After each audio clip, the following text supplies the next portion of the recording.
If you watch the anime series Classroom of the Elite, you may probably wonder, how does Ayanokoji become so emotionless? If you remember, Ryan asking Ayanokoji about how he feels while fighting with him, he replies that he doesn't feel anything.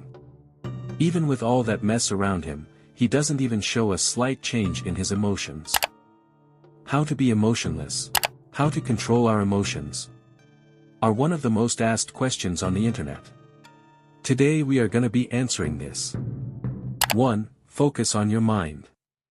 Before you start working toward improving your emotional control, you have to take a close look at which state you are in. If your focus is strong, you have no trouble in controlling your emotions. You set the direction and divide work into manageable chunks. To have an emotional control like Ayanokoji, you have to dedicate yourself to an environment where it's possible. Your emotional control will never mold on its own.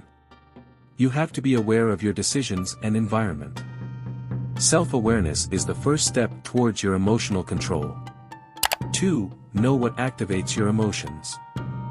There are so many emotions, such as happiness, sadness, anger, fear, etc. These all activates with certain responses, are also called as triggers.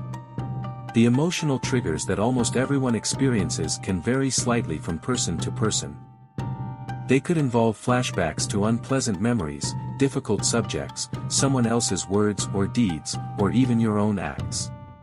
A key step in learning to recognize your triggers involves paying attention when situations generate a strong emotional response. Once you have it, then it's time for step number 3. Emotional labeling. To put simply, emotional labeling refers to naming emotions with greater specificity and granularity. In other words, emotional labeling is the practice of cultivating emotional literacy. That is, identifying what you are feeling as you're experiencing it, in order to create distance from your reaction. Instead of opting for vague surface-level descriptors like, "I'm fine, I'm okay," you lean into the highly complex spectrum of emotions available, which allows you to be more effective, conscious and productive.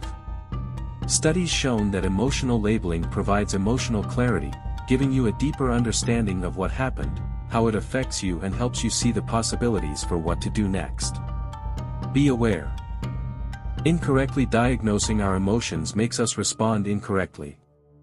If we think we need to attend to anger, we'll take a different approach than if we're handling disappointment. 4. Detach yourself from the situation. Detach from a situation means becoming less attached to the things happening around you, re-evaluating your perception of your connection to the situation, and adjusting the level of emotional investment you have to maintain. It means that looking from out of the box. In other words, looking without feeling. When you do this, you have a clear view of what needs to be done, to get what you want. 5. Opposite action technique. This is a technique that involves choosing to do exactly the opposite of what your emotions tell you to do. We all have emotions that can lead us to make choices we'd rather not make. That's because, at that time, your emotions override the logical part of your brain. In short, a particular emotion is directing the show, urging you to take a particular course of action. However, instead of acting on those emotions, you can use opposite action instead. Let us say, you are with your enemy, making plans to invade them without their conscience. You have to be calm in such situations. If you show them anxiety, then you are doomed. By following these steps, I'm sure you'll control your emotions like Ayanokoji, within no time. Be sure to subscribe for more. See you soon.